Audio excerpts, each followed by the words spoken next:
Yo, what's up mga kaibigan? Nalina tayo magkwentuhan. Sa mga naging fan ni Kevon Looney sa Golden State Warriors ay malamang naging fan kanya dahil sa kanyang sipag sa pakikipag-agawan sa mga rebound, pag-set ng magandang screen, pagiging solid team player, walang reklamo at talagang great teammate siya mga kaibigan.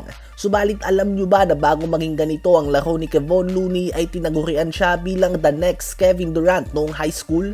Sadyang nagsettle lang nga siya sa role na naging dahilan ng kanyang 3 championship sa Golden State Warriors. Subalit kapag nanood ka nga ng highlights niya noong high school siya na hindi natin may papakita dahil sa copyright, dito nyo nga makikita na talagang may galaw si Looney na pang guard noon. Kung nakikita nyo nga ang laro ni Naz Reid ngayon sa Minnesota Timberwolves, ganito nga ang style of play talaga ni Looney. Subalit nasa NBA na siya kung saan napalibutan siya ng mga mas advanced ang level of skill. Kaya naman kailangan niya nga laruin ang kanyang role, kung hindi ay posibleng mawalan lang siya ng team. Ganun pa man ngayon nga ay nagpapayat si Looney mga kaibigan at binanggit niya na panahon na ngayon upang tumira siya ng mga 3-pointers. I-expand niya nga daw ang kanyang game at madami nga daw siyang panggulat next year. So this will be interesting para sa spacing ng Warriors. Nakita natin si Dereck Lively sa Mavs na unti-unting ine-expand ang kanyang range. Ngayon nga si Looney mga kaibigan ay ibabalik niya lang ang kanyang laro noong high school siya.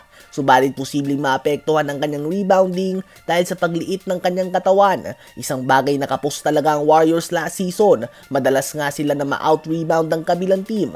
By doing this ay posibleng ma-extend pa ang career ni Looney sa NBA na nag-e-evolve na ang mga center. Ano ba masasabi nyo tungkol dito? Gusto nyo ba ito na titira na siya mga kaibigan ng mga 3-pointers? Ngayon ay tumungo naman tayo kay Caitlin Clark at LeBron James. Napag-usapan nga natin kung paano binabago ni Caitlin Clark ang women's basketball at kung paano na ito nabibigyan ng atensyon. Siya ay isang rookie. Posibleng hindi pa siya ang pinakamagaling subalit we can easily say na siya ang pinakasikat at ang mukha ng women's basketball. At dahil dito ay nakakatanggap siya ng hate sa ibang fans at pati na din sa mga kapwa niya players na naiinggit sa spotlight na meron siya.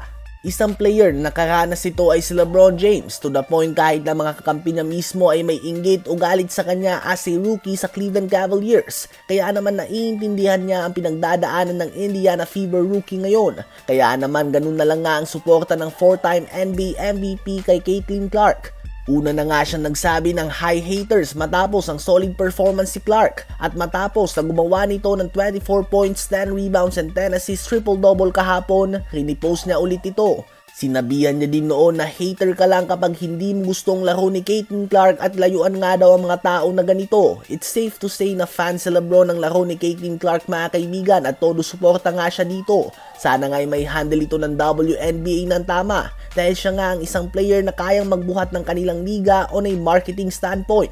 Ano ba masasabi nyo tungkol dito?